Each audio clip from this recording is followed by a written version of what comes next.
Vamos a leer en la Escritura la epístola a los Corintios, el primer capítulo.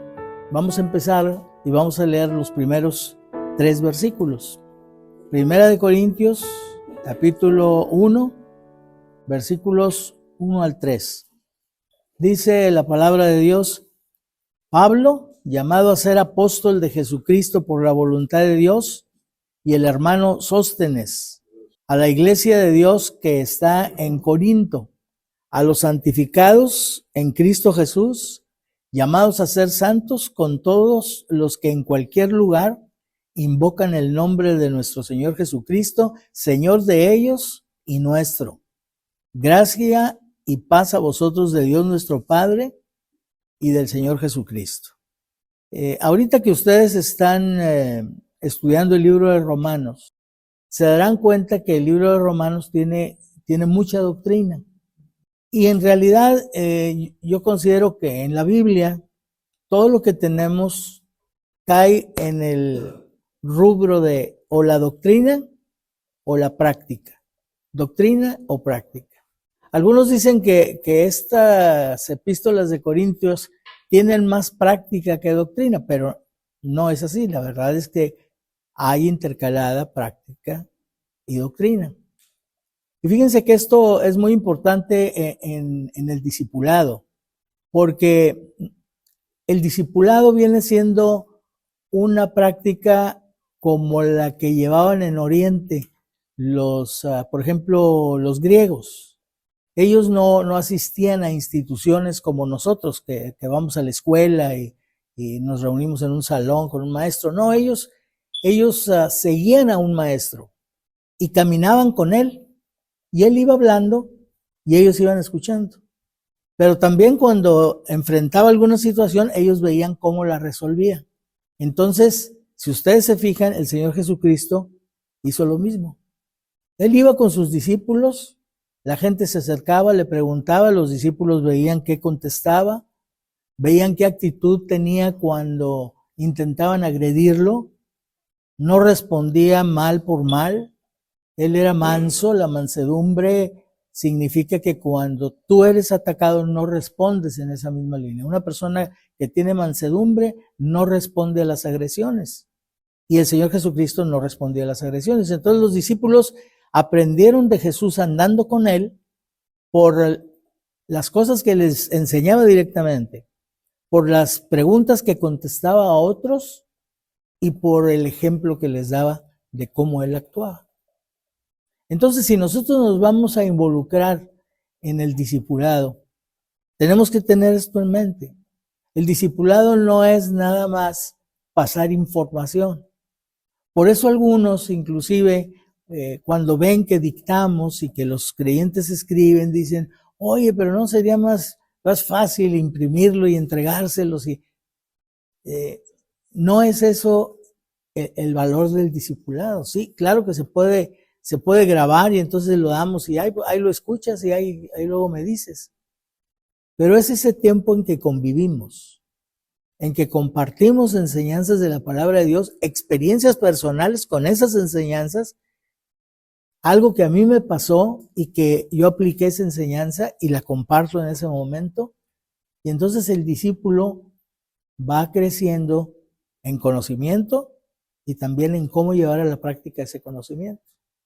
Por eso, en el discipulado debemos de procurar convivir con el discípulo o con los discípulos. Yo me acuerdo que, por ejemplo, cuando estudiábamos con Emilio, éramos como 7 que nos reuníamos con él. Terminando el estudio, salíamos de una oficina que ellos tenían rentada para compartir estudios, y nos íbamos caminando unas cuantas cuadras a un café que estaba cercano. Y ahí todos con él nos sentábamos ahí, pedíamos un café o un refresco. Estábamos muy chicos este tiempo para café, ¿no? Era sodas, ¿no? Cocas. Y entonces ahí estábamos platicando y ahí aprovechábamos para preguntarle: oye, Emilio, y en este caso y aquel otro. Y esa convivencia es parte del discipulado. No crean ustedes que el discipulado nada más es dictar el estudio. no, el convivir también, el compartir la vida con el discípulo. Entonces, el apóstol Pablo esto lo entendía muy bien, lo entendía perfectamente bien, porque él conoció al Señor Jesucristo cuando iba a Damasco, persiguiendo a los cristianos, tratando de terminar con ellos, y el Señor lo encontró en el camino a Damasco, y Pablo, Saulo de Tarso en ese tiempo, cambió completamente y empezó a seguir al Señor Jesucristo y empezó a predicarlo en todas partes. Y aquel que era temido por los cristianos, de pronto, al principio batallaron para creerle. Ellos pensaban que a lo mejor estaba fingiendo y no lo recibían muy bien, pero después se dieron cuenta que su conversión era verdadera, era real. Entonces, el apóstol Pablo entendió muy bien cuál era su propósito en la vida, cuál era su llamado, y por eso el ver sus cartas que él escribió, que son parte de su trabajo de apostolado y discipulado, es para nosotros una enseñanza de qué debemos hacer nosotros, ¿sí? Eso no es porque Pablo era la estrella que podía hacer todas esas cosas, no, eso es para cualquier creyente. Nosotros también debemos tener ese mismo sentir que tuvo el apóstol Pablo. Él realizó 3 viajes misioneros y 3 viajes misioneros, y su último viaje fue a Jerusalén, ya en calidad de prisionero. Y durante esos viajes misioneros el apóstol Pablo predicó el evangelio, ganó las almas, y los creyentes, los que se convirtieron a Cristo, formaron las primeras iglesias. De modo es que el apóstol Pablo fundó iglesias, ¿sí? No de una manera como a lo mejor se hace hoy en las denominaciones, sino simplemente de manera natural. Predicaba el evangelio, la gente se convertía, él seguía enseñándoles y seguían reuniéndose, y cuando los creyentes se reúnen para escuchar la palabra de Dios y para orar al Señor y para compartir sus testimonios, es la iglesia la que se está reuniendo. Claro que debe haber un sentir en nosotros de que nos reunimos como iglesia. Por eso el texto que hace rato se leyó, que leyó César, es cuando os reunís como iglesia. Claro, si nos reunimos para tener nosotros una fiesta, pues no es la reunión de la iglesia, aunque todos seamos creyentes. Entonces la reunión de la iglesia es muy definida, nos reunimos como iglesia. Podemos reunirnos 2 o 3 para tener un tiempo de compañerismo, en donde inclusive leemos la palabra, oramos, y ahí se cumple la promesa que donde 2 o 3 están reunidos en el nombre del Señor Jesús, ahí está Él en medio de ellos. Pero no están reunidos como iglesia. Entonces, el apóstol Pablo predicó el evangelio y fundó iglesias. Dice Hechos capítulo 15, versículo 36, después de algunos días, Pablo y Bernabé volvieron a visitar a los hermanos en todas las ciudades. Dice, volvamos a visitar a los hermanos en todas las ciudades en que hemos anunciado la palabra de Dios para ver cómo están. Se fijan, él no perdió el contacto con los que se habían convertido. Él tenía el pendiente de ver cómo estaban ellos, cómo habían continuado en los caminos del Señor, o si habían tenido algún problema, si Satanás los había engañado y los había desviado. En ese primer viaje, como leímos ahorita, lo acompañaron Bernabé y un sobrino de Bernabé que se llamaba Juan Marcos. Dice Colosenses 4:10, algunos dicen que era primo de Bernabé, pero la mayoría coincide en que era su sobrino. Dice Colosenses 4:10, Aristarco, mi compañero de prisiones, os saluda, y Marcos, el sobrino de Bernabé, acerca del cual habéis recibido mandamientos. Si fuere a vosotros, recibidle. En la obra de Dios hay muchas personas que de momento se emocionan y dicen, yo quiero participar, yo quiero servir al Señor. Y a veces tienen motivos equivocados. Por ejemplo, hace muchos años había jóvenes que se levantaban la mano en sus iglesias para ir al seminario, para estudiar, para pastores, pero la verdad es que no teniendo recursos para estudiar una carrera, Entonces usaban el estudio del pastorado como un trampolín. Entonces terminaban y entonces alguna iglesia los contrataba como pastores, les empezaba a pagar y entonces ellos ya tenían recursos para estudiar. Y algunos, una vez que lograban su propósito, abandonaban el pastorado. ¿Sí? Entonces, el pastorado no es una profesión. No es como ser doctor o ser abogado o tener cualquier otra profesión. El pastorado es un llamado. No lo puede dar ninguna persona ni ninguna institución. En las iglesias se acostumbra que las personas van al seminario, estudian y cuando terminan, ya tienen su título de pastores. Entonces una iglesia los llama, una iglesia que no tiene pastor, y entonces los examinan, ¿sí? Les hacen preguntas, ven qué tan preparados están, y luego los aceptan e inclusive les imponen las manos y a partir de ahí ya son considerados pastores. Eso es una práctica moderna que no era lo que se hacía en los días de la iglesia primitiva. Pablo regresaba a un lugar donde había predicado el evangelio, veía a los creyentes y de manera natural había creyentes que habían crecido espiritualmente más que los otros, que habían crecido y que se preocupaban por el bien espiritual de los demás, y los demás ya los consideraban una autoridad en la iglesia, es decir, autoridad espiritual, porque sabían más, porque habían crecido más en el conocimiento de la palabra. Y Pablo, al observar esto, entonces decía, estos son a los que el Espíritu Santo ya puso como pastores, ya eran pastores, pero faltaba ese reconocimiento del apóstol Pablo o del apóstol. Cuando él lo señalaba, de ahí en adelante, ahora sí, habiendo sido señalados con la autoridad apostólica, la iglesia los reconocía como pastores. Y Pablo les enseñaba que los pastores tenían ciertas responsabilidades con la iglesia y la iglesia cierta responsabilidad con los pastores. Y esto ellos lo aprendían y entonces iban adelante. Y no necesariamente había un pastor, como hoy se acostumbra mucho, el pastor de la iglesia, y se habla en singular. En la Biblia se habla por lo general en plural, los ancianos de la iglesia. Anciano es otro término que se le da al que es pastor. El término pastor habla de lo que él va a hacer. Él va a cuidar a las ovejas y las va a alimentar. ¿Sí?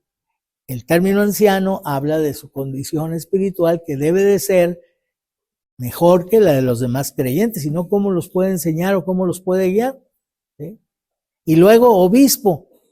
También es un término, no es una jerarquía en la Biblia, es un término aplicado a la misma persona que es pastor, llamado anciano y llamado obispo. Porque obispo significa sobrevedor, es decir, el que ve por encima. Siempre que hablo de esto me acuerdo de cuando vas manejando en la carretera y de pronto vas atrás de un tráiler y quieres sobrepasar, pero no alcanzas a ver, ¿sí? Y entonces el del tráiler, que está más arriba que tú, que es como un obispo en ese momento, un sobrevedor, ve que no viene nadie y te saca la mano y te dice, pásale, no pasa nada. Y entonces ya pues tú le haces caso porque piensas que lo está haciendo con una buena intención y entonces ya lo sobrepasas. Bueno, el obispo es eso, es alguien que puede ver un poquito más allá. A lo mejor un creyente va a tomar una mala decisión y entonces el anciano, pastor o obispo le dice, mira, allá hay este peligro. Tú no sabes que por ese camino te vas a encontrar con esto. Y entonces le previene. ¿Sí? Entonces todos esos términos se aplican a la misma persona. El apóstol Pablo se encargaba de señalar quiénes eran. ¿Cómo lo sabía? Porque veía su manera en que estaban participando en la iglesia. Pero ¿quién los pone como pastores? ¿Quién les da esa autoridad finalmente? Es el Señor Jesucristo. Lo dice claramente la Escritura, que Él dio en la iglesia pastores maestros y les dio también evangelistas y les dio apóstoles y les dio profetas. Son dones hombre dados por Dios, por el Señor Jesucristo a la iglesia. Pero muchos se entusiasman, decía, como Juan Marcos. Juan Marcos se dio cuenta que Pablo iba a iniciar un viaje y que su tío Bernabé lo iba a acompañar y él dijo, yo voy también, yo voy con ustedes. Y sin embargo, personas que se dejan mover por los sentimientos no permanecen. En cualquier momento de dificultad o que las cosas no caminan como ellos piensan que deberían caminar, entonces se apartan. Juan Marcos actuó de esa manera. Se mostró dispuesto a partir con Pablo y Bernabé en el viaje y lo hizo. Pero cuando estaban de pronto en un lugar llamado Panfilia, dice Hechos 13:13, los dejó y se regresó a Jerusalén. Obviamente Pablo reprobó esa actitud. Era una actitud de inmadurez. Juan Marcos estaba reprobado en ese momento, pero no estaba reprobado para siempre, ¿eh? Simplemente en ese momento el apóstol Pablo le perdió la confianza. ¿Cómo confiamos en alguien que se muestra muy entusiasmado y que dice yo quiero participar y en las primeras dificultades se va, se aparta y nos deja? Entonces, el apóstol Pablo creyó al principio que Juan Marcos compartía el mismo deseo que ellos tenían de servir al Señor, pero Juan Marcos perdió pronto el entusiasmo. Dice Hechos 13:13 que habiendo zarpado de Pafos, Pablo y sus compañeros arribaron a Perge de Panfilia, pero Juan, apartándose de ellos, volvió a Jerusalén. Pablo decía, reprobó esta actitud. Es triste que estas cosas pasen, ¿eh? O sea, que dos personas, dos creyentes que caminan juntos, de pronto se separan. Y esto ocurre. Nos ha ocurrido inclusive a nosotros en nuestro trabajo. De personas, y no me refiero nada más a creyentes que se reunían con nosotros, me refiero a personas que participaban directamente en el ministerio de esta iglesia y que de pronto se separaron de nosotros. Tenían sus razones, estaban en lo correcto, eran incorrectas, eso es algo que Dios se encargará de juzgar. No tenemos que juzgarlo nosotros. Pero sí entiendo que cuando no se tiene ya la misma visión, cuando se piensa diferente, pues es muy difícil trabajar juntos. Es lo que dice Amós capítulo 3, versículo 3. ¿Andarán dos juntos si no estuviesen de acuerdo? No. Entonces es comprensible que estas cosas pasen. No nos debe llamar la atención. No nos debemos asustar. Ay, pero ¿cómo que fulanito ya no está con nosotros? Nomás lo que sí esperamos, que no se aparte del Señor, que si se aparta de nosotros, no se aparte del Señor, y que a donde quiera que vaya, sea alguien que brille para Cristo. Bernabé entonces y Pablo continuaron su viaje misionero, regresaron a su punto de partida, y precisamente cuando Pablo decidió emprender un segundo viaje misionero, entonces Juan Marcos pues se arrepintió de la actitud que había tenido. Y entonces se quiso ir con ellos otra vez. Y Pablo le dijo a Bernabé, no, o sea, tu sobrino no va con nosotros, porque él nos abandonó la vez pasada, o sea, ¿qué confianza podemos tener en él? Y Bernabé, yo no sé si, porque no dice eso la Escritura, yo no sé si un poco influenciado precisamente por el cariño como familia, porque tenía una relación familiar que Pablo no tenía. Entonces quería llevarlo. Y aquí quiero detenerme para decirles algo que yo aprendí desde muy chico cuando me convertí al Señor, es que la relación espiritual debe ser más fuerte que la relación biológica. Por eso dice la Escritura, dice el Señor Jesucristo, el que ama padre o madre más que a mí, no es digno de mí. No dice que no amemos a nuestros padres, pero nunca más que al Señor Jesucristo. El que ama hijo o hija más que a mí, no es digno de mí. Y muchas veces nosotros no perdemos esa liga familiar. O sea, para muchos la liga familiar sigue siendo lo más importante. Y a veces hacemos a un lado las cosas del Señor por la familia. A lo mejor eso le pasó en cierta manera a Bernabé. No se apartó, pero se apartó de Pablo. Y probablemente perdió Bernabé porque el líder era Pablo.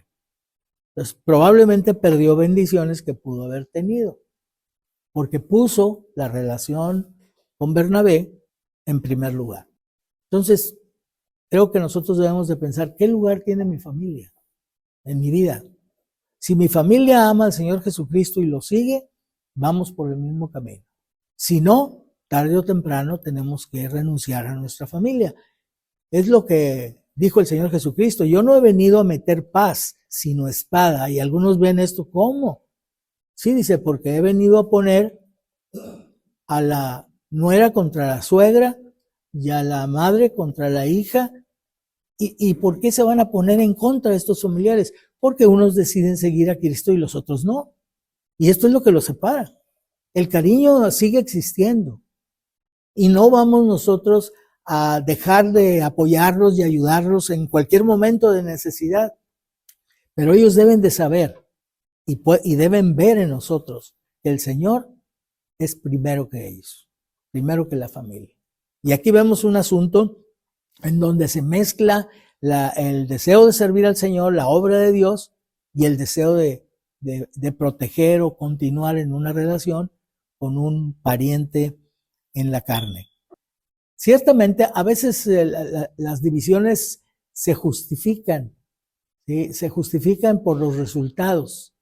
Por ejemplo, aquí, en este caso, la verdad es que hubo un buen resultado de esta separación, porque se formaron 2 equipos misioneros.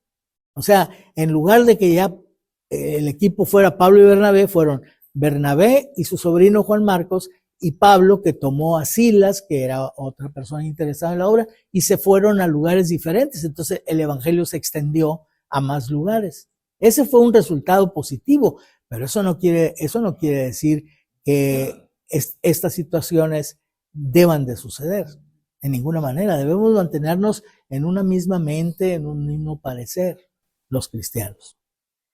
Entonces, en esta ocasión, a causa de esa desavenencia, el apóstol Pablo y Silas salieron rumbo a Sicilia y se me fue el nombre de la otra ciudad, y Pablo y Bernabé y Juan Marcos se fueron a Chipre, viajaron por otro lado. Entonces, no hay registro bíblico que diga que Pablo y Bernabé volvieron a trabajar juntos. Se separaron y parece que se separaron para siempre en cuanto al trabajo. Pero sí sin duda hubo reconciliación. Yo creo que sí tuvieron la oportunidad de platicar y decir, me equivoqué, el que lo haya reconocido, perdóname, no hay ningún problema, que Dios te bendiga, bye bye, y cada quien por su lado, ¿sí?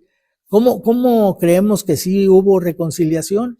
Porque con el tiempo, Juan Marcos maduró y Pablo le pidió a los colosenses que lo recibieran, porque sin duda que él había dado instrucciones de que Juan Marcos no era confiable.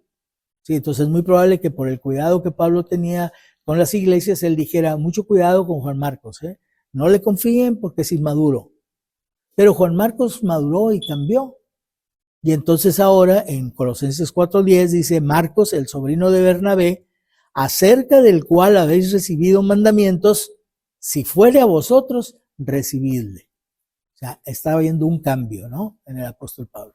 Hubo reconciliación. Si hubo reconciliación con Juan Marcos, sin duda la hubo también con Bernabé.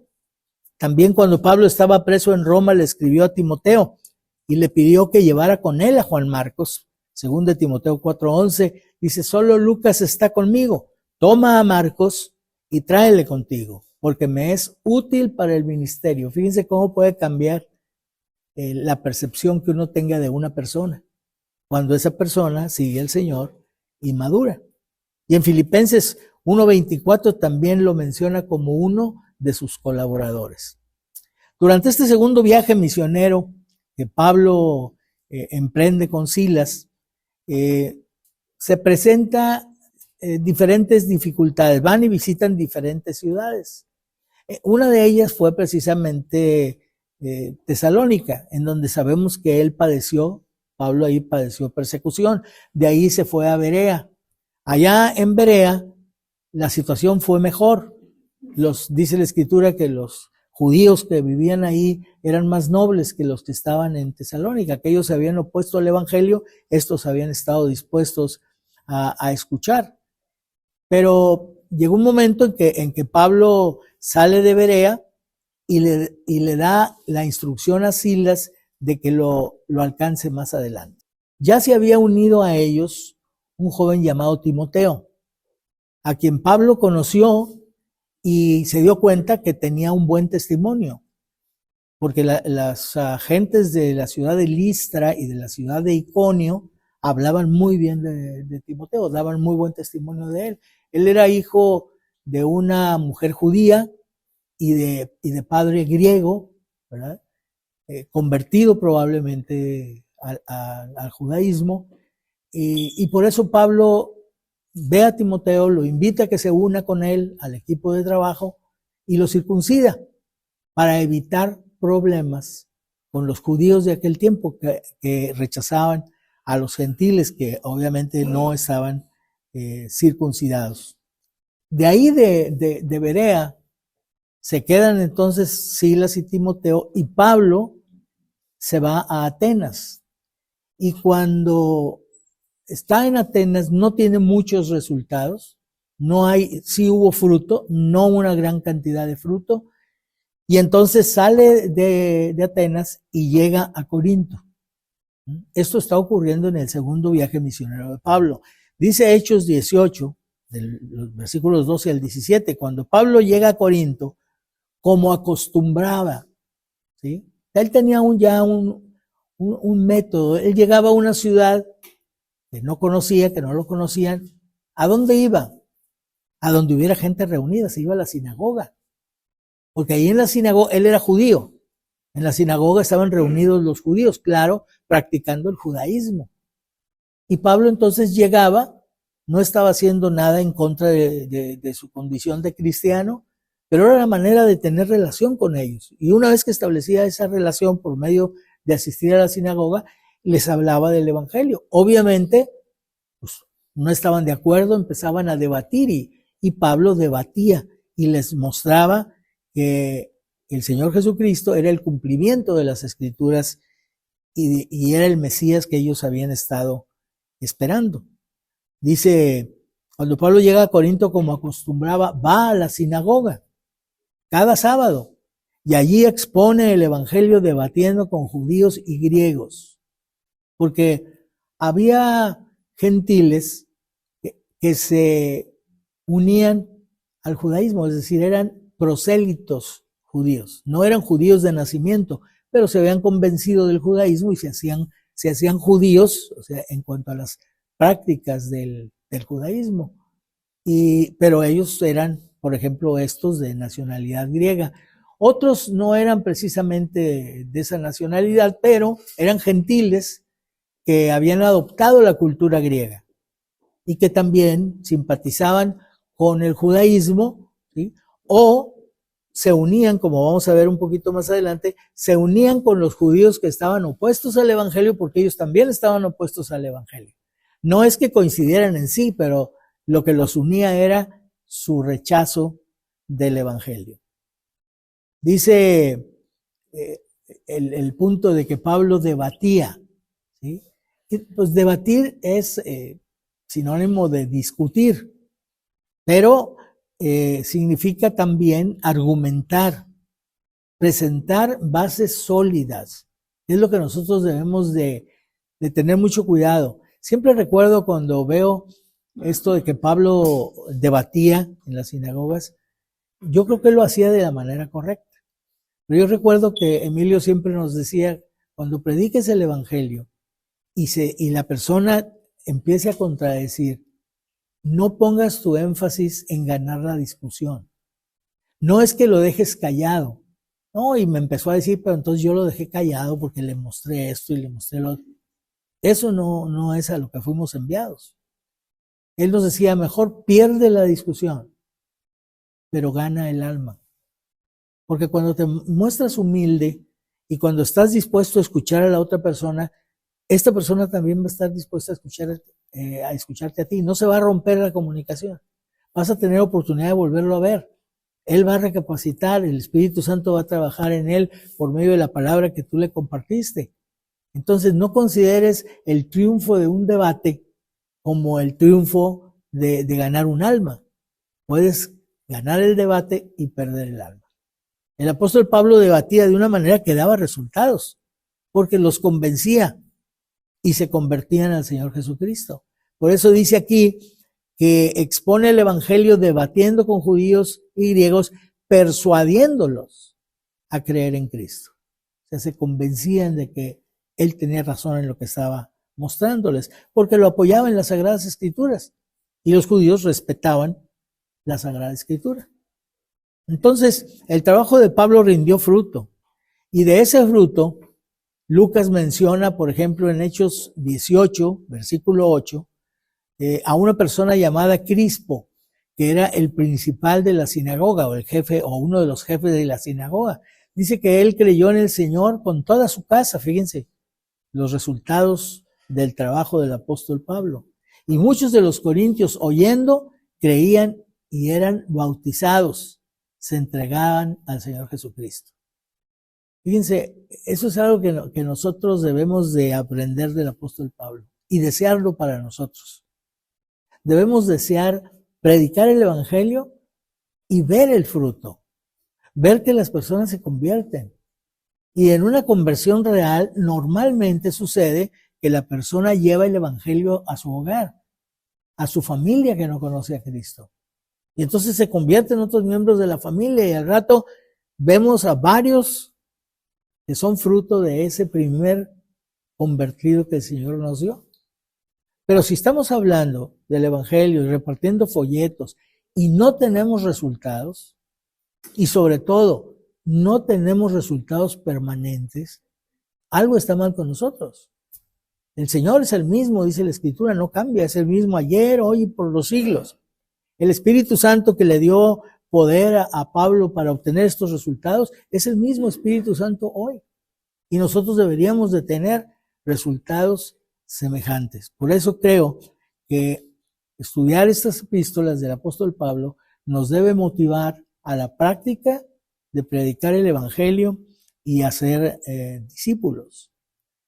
Así, cuando Pablo y Timoteo llegaron, porque finalmente alcanzaron a Pablo y lo encontraron en Corinto, dice Hechos 18:5, que Pablo estaba entregado por entero a la predicación de la palabra.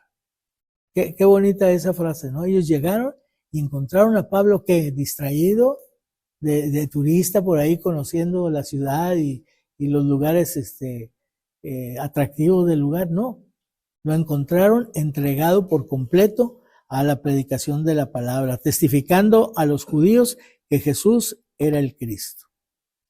En esta ocasión, en este segundo viaje misionero, que es cuando Pablo llega a Corinto, permanece en Corinto 18 meses, año y medio se quedó ahí. O sea, esto me muestra el interés que tenían los creyentes en crecer en el conocimiento de la palabra y el interés que Pablo tenía en que ellos fueran edificados. Entonces él estuvo ocupado predicando el evangelio, edificando a la iglesia que había nacido como fruto de su predicación, y acompañado de Aquila y Priscila, que eran dos judíos que llegaron de Italia, que vivían en Italia, y llegaron porque el emperador Claudio sacó un decreto de que todo judío saliera de Roma, que no hubiera judíos ahí. Entonces Aquila y Priscila tuvieron la necesidad de salir, se encontraron con el apóstol Pablo en Corinto, ahí se conocieron y se hicieron amigos. Y como Aquila y Priscila, su trabajo era hacer tiendas, era su ocupación, y Pablo tenía ese mismo oficio, entonces se unieron, trabajaban juntos, porque el apóstol Pablo nunca se negó a trabajar, no por falta de fe en el Señor, o de que el Señor lo sostuviera, pero cuando hay una necesidad, cuando la iglesia, por falta de enseñanza o por falta de aplicar la enseñanza que ella tiene, no sostiene a un pastor o a un misionero de una manera correcta, él debe buscar la manera de sostener a su familia. Tiene que buscar, le va a costar más trabajo, va a hacer 2 trabajos, va a tener que trabajar para obtener su sustento y aparte de trabajar para edificar la iglesia. No es exactamente lo adecuado, pero por eso Pablo podía decirles a las iglesias que él había fundado, yo nunca he abusado de mis derechos de apóstol, nunca les he pedido que me den o que me sostenga. Mis manos me han servido para trabajar y sostenerme. Claro, las actitudes de las iglesias eran diferentes. Había iglesias como la de los tesalonicenses, que a donde Pablo estuviera le mandaban ofrenda, y otros en ese caso hubieran dicho, pero si ya Pablo ya no nos está enseñando, ahí anda enseñando a otros, entonces ¿por qué vamos a tener responsabilidad con él? Fíjense que cuando nosotros llegamos a Tijuana, nosotros veníamos de la Ciudad de México, donde habíamos dejado 2 grupos, y gente que nos apoyaba económicamente. Yo sabía que al venirnos, aquí no había iglesia, íbamos a empezar un trabajo. Yo sabía que las ofrendas iban a empezar a descender, porque es normal. Es normal porque muchas personas dan porque ven a la persona, porque reciben algo de la persona. Y entonces dicen, pues sí, él me da a mí de lo espiritual, pues yo le doy de lo material. Pero cuando ya no está ahí, cuando ya no lo ven, porque ya se fue para ministrar en otra parte, entonces dicen, no, pues ahora ¿quién? Pues ahora este, ¿sí? Eso hacen algunos. Otros no, otros fueron fieles, permanecieron haciéndolo, ofrendando a nuestro ministerio.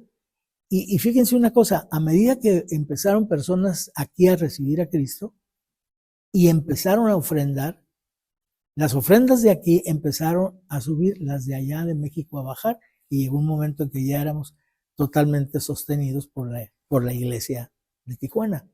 Y para eso no fue el resultado de una estrategia, no fue el resultado de un método, es que nosotros tenemos el método, no. Fue la guía del Espíritu Santo directa a los creyentes. Y así el apóstol Pablo actuaba. Él con Aquila y Priscila trabajaban haciendo tiendas. Obviamente la iglesia de Corinto era una iglesia nueva, de recién aparición, y aparte como que los corintios eran medios codos. Sí tenían recursos, pero no eran muy sueltos, ¿no? Y Pablo nunca les exigió absolutamente nada.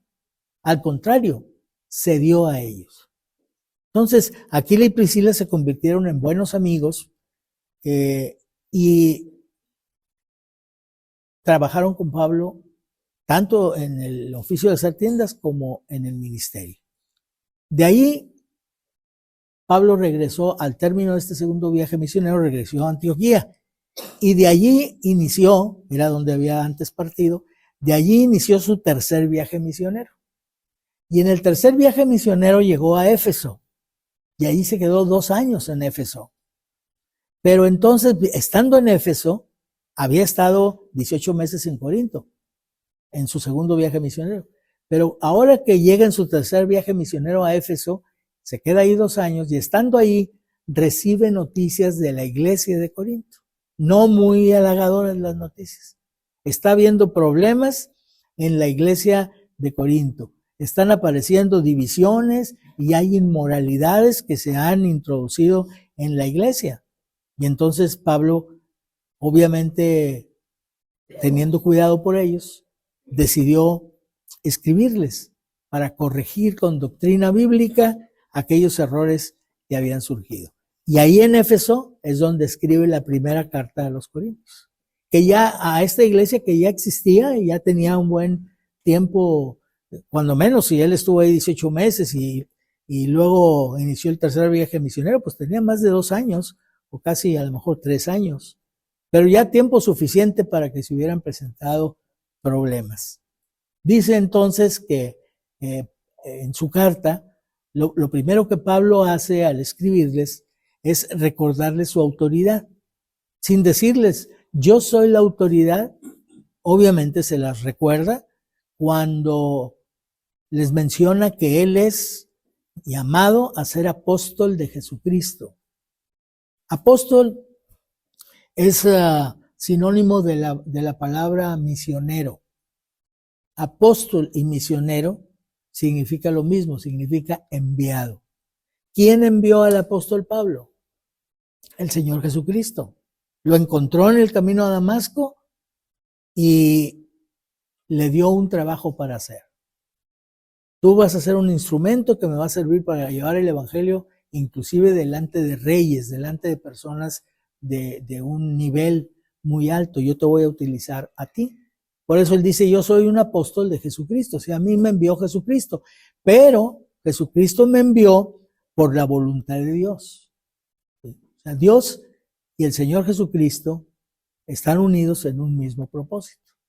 Entonces Dios ordena, el Señor Jesucristo ejecuta, y entonces llama al apóstol, a Saulo de Tarso, ya como Pablo, y se convierte en apóstol del Señor Jesucristo. Aquí él se declara como el autor de la carta, pero no solo, porque dice Pablo, apóstol de Jesucristo por la voluntad de Dios, y el hermano Sóstenes. Entonces ya ahí menciona a otra persona, y después de mostrarles que él les escribe en su condición de apóstol fundador de la iglesia, también les dice que Sóstenes lo está acompañando. Que la carta viene de parte de ellos dos, que son responsables de lo que en ella comunican. ¿Quién era Sóstenes? Sóstenes solo se menciona en el Nuevo Testamento 2 veces, nada más. Una de estas veces es esta, cuando dice yo y el hermano Sóstenes estamos escribiendo esta carta. Y en Hechos 18:8 se le identifica como otro de los principales de la sinagoga, juntamente con Crispo, que mencionamos antes. Dice Hechos 18:8, Crispo el principal de la sinagoga.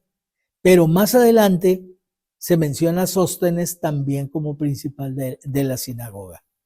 Pablo, como en muchas otras cartas, también en Corinto enfrentó oposición del evangelio. Estuvo ahí 18 meses predicando el evangelio y enseñando la palabra, pero no estuvo exento de ataques, no estuvo exento de persecución.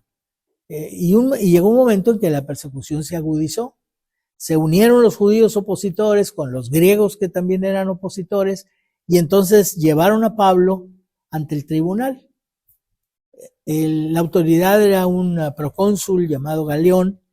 Él los escuchó y concluyó que él no quería intervenir en ese tipo de discusiones, que eran cuestiones entre judíos, y él no quería tener ese tipo de problemas. Así es que entonces los desechó, les dijo, no, ese asunto aquí no tiene cabida.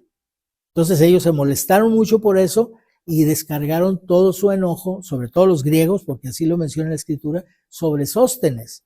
Dice Hechos 18:17, entonces todos los griegos, apoderándose de Sóstenes, principal de la sinagoga, le golpeaban delante del tribunal.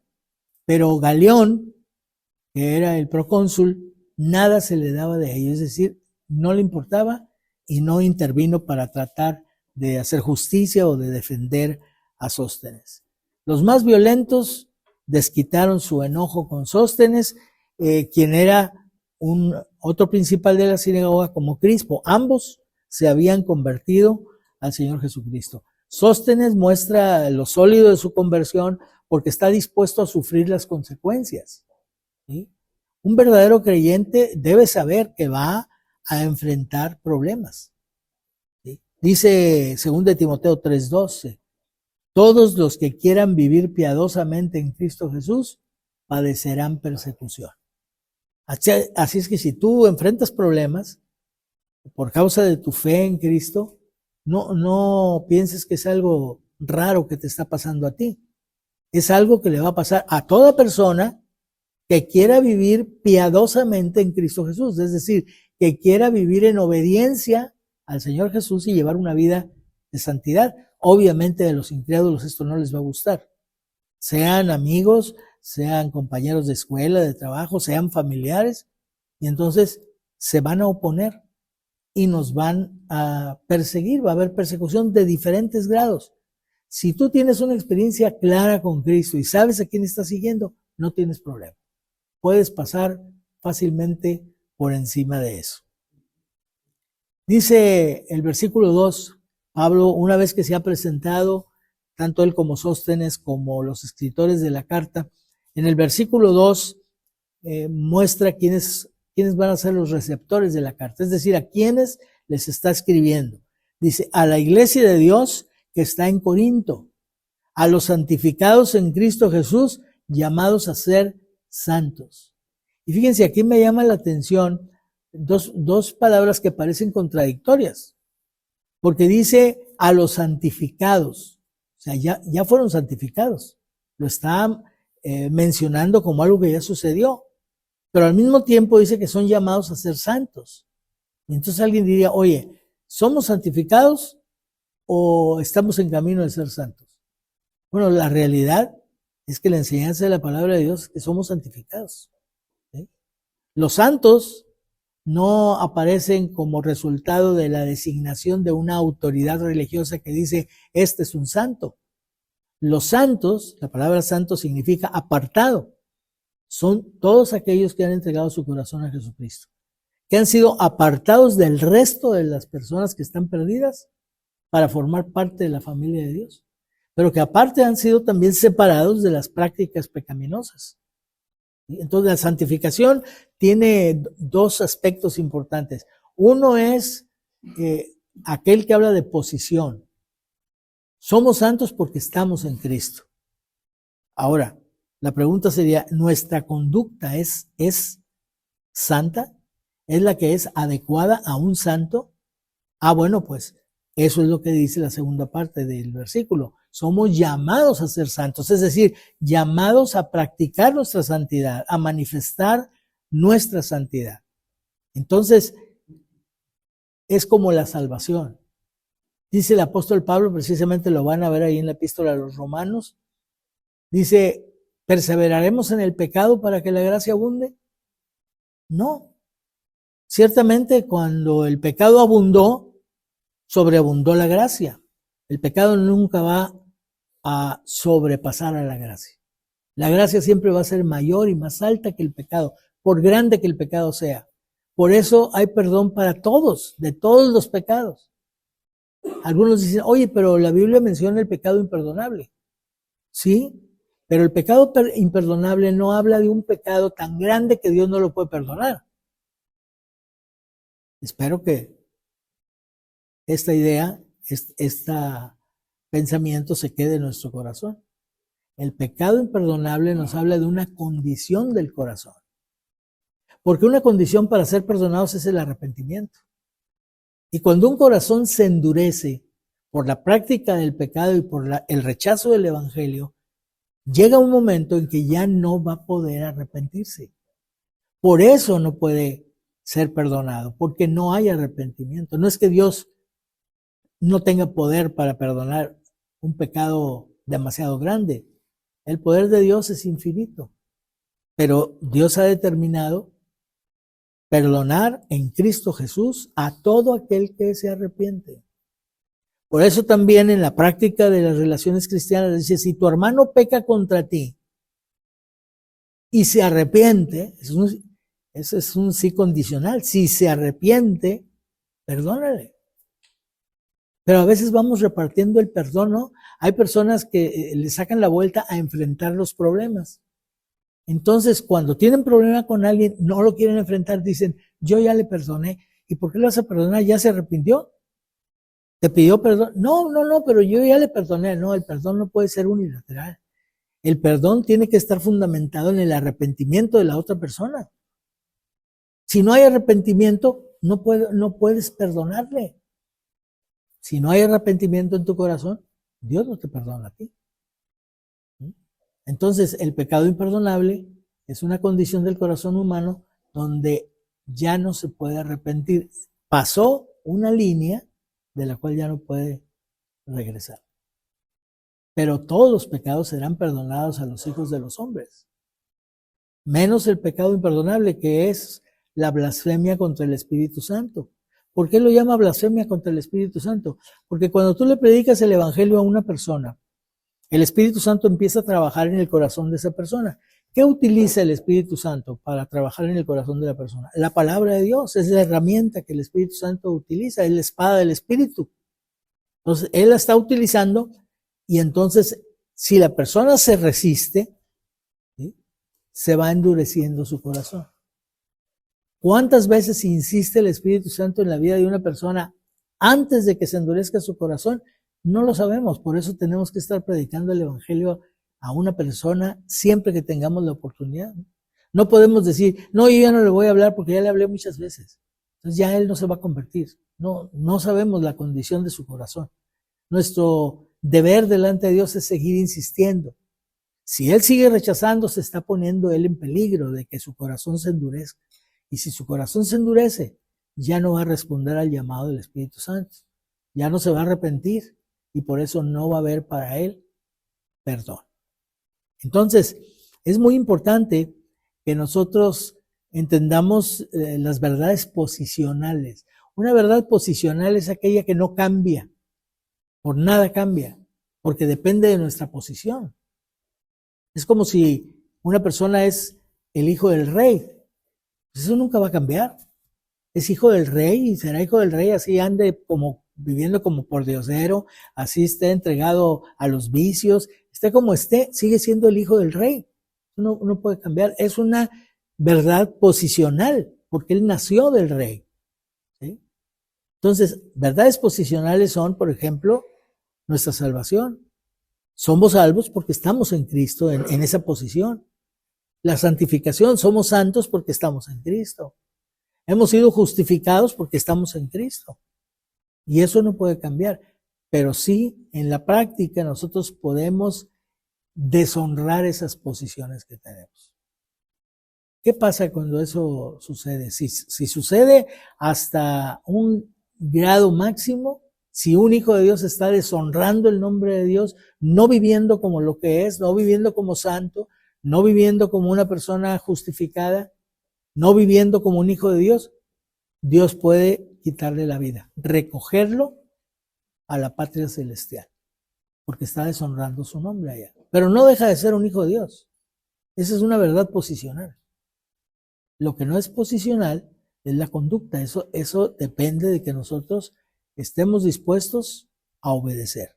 Y tiene que ver con otras cosas, tiene que ver con el fruto, con las recompensas de parte del Señor, con todas las cosas que van aunadas y que dependen de la conducta de una persona. Pero las verdades posicionales no dependen de la conducta de la persona, depende de su posición.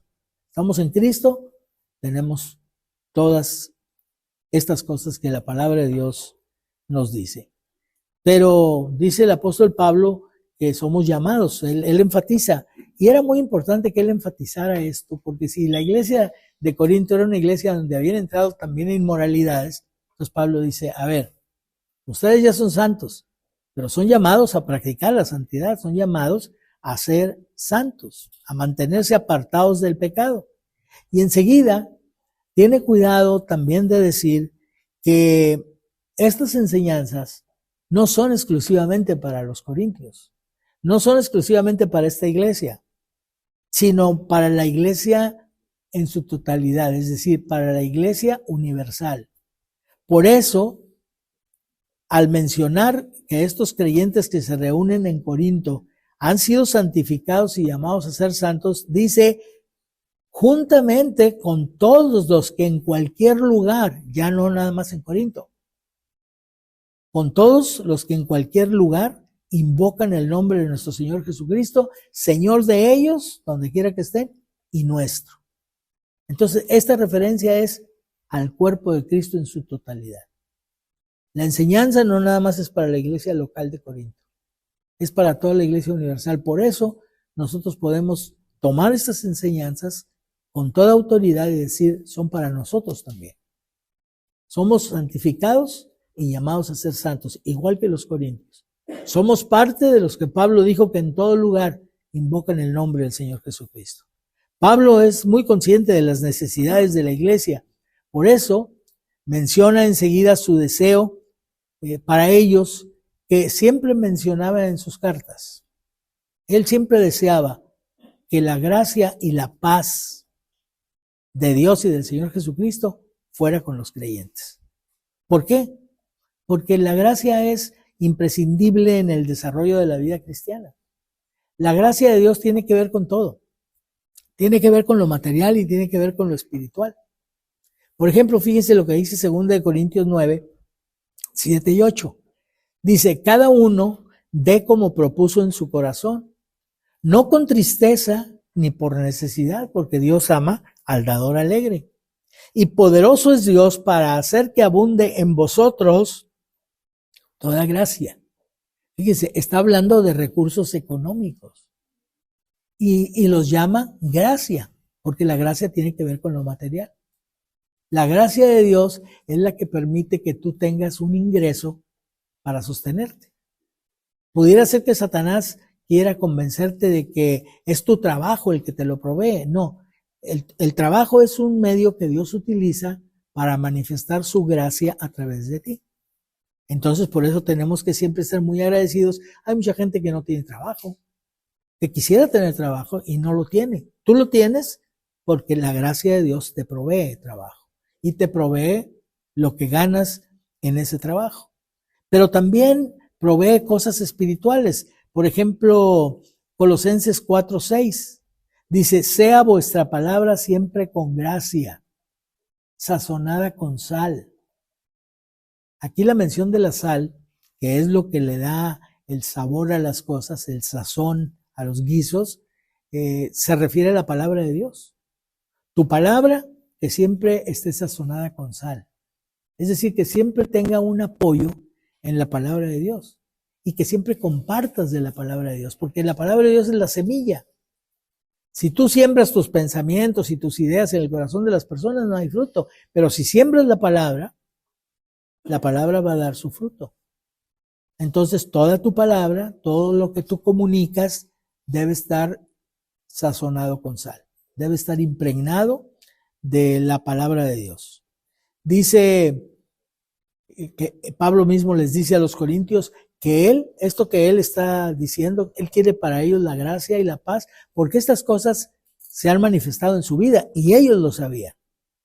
Dice 2 de Corintios capítulo 1 versículo 12, el testimonio de nuestra conciencia. Fíjense qué importante es tomar en cuenta nuestra conciencia. Porque podemos engañar a las personas, pero no podemos engañar a nuestra conciencia. Nuestra conciencia nos dice cuando estamos mal. Nuestra conciencia nos revela exactamente cuál es nuestra condición. Entonces, si tu conciencia te da testimonio de que tú estás en lo correcto, que estás actuando bien, que estás obedeciendo al Señor, debes de tenerte inmensamente feliz por esto. El apóstol Pablo dice el testimonio de nuestra conciencia. Él lo toma en cuenta inmediatamente, porque si tú no tomas el testimonio de tu conciencia en cuenta, tú puedes estar pidiendo a los demás algo que tú mismo no tienes. O tú puedes recibir alabanzas de los demás, pero tu conciencia te dice que ellos no te conocen bien, por eso te alaban. Y tu conciencia no te engaña. Tu conciencia sí te dice exactamente cuál es tu condición. Pablo invoca el testimonio de su conciencia, dice que con sencillez y sinceridad de Dios. Estas dos características de la conducta de Pablo, sencillez y sinceridad de Dios, no con sabiduría humana, sino con la gracia de Dios. Pablo es consciente que es la gracia de Dios la que le ha dado sabiduría y la que le ha dado la condición necesaria para que los demás le escuchen. Porque una persona orgullosa, Pablo tenía muchas cosas de que se podían enorgullecer, pero él se presentaba siempre con sencillez de corazón. Y esa sencillez la producía la gracia de Dios. Dice, así nos hemos conducido en el mundo. Por eso quiero para ustedes la gracia, porque yo la experimento en mi propia vida y sé que no podemos vivir una vida cristiana victoriosa si no tenemos la gracia de Dios. Otro aspecto muy importante e imprescindible que no puede faltar en nuestra vida es la paz, porque la paz es algo que se observa. ¿Sí? Los incrédulos no van a observar la gracia de Dios en nosotros, no tienen ni el conocimiento para detectarlo y decir esto que veo en esta persona es producto de la gracia de Dios, pero sí pueden identificar la paz que tenemos. Entonces, si hay paz en tu corazón y hay paz en tu vida, se refleja en tu conducta, se refleja en tu rostro y te identifica como creyente. No puede ser que una persona se diga creyente y viva en la angustia, y viva angustiado y no tenga paz, y no tenga esperanza y no tenga confianza.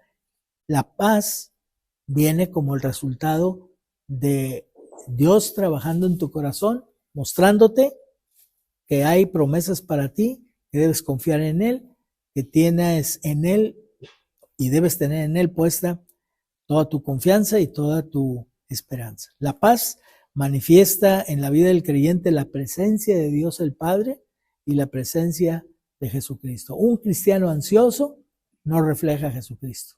Un cristiano ansioso no refleja a Dios el Padre.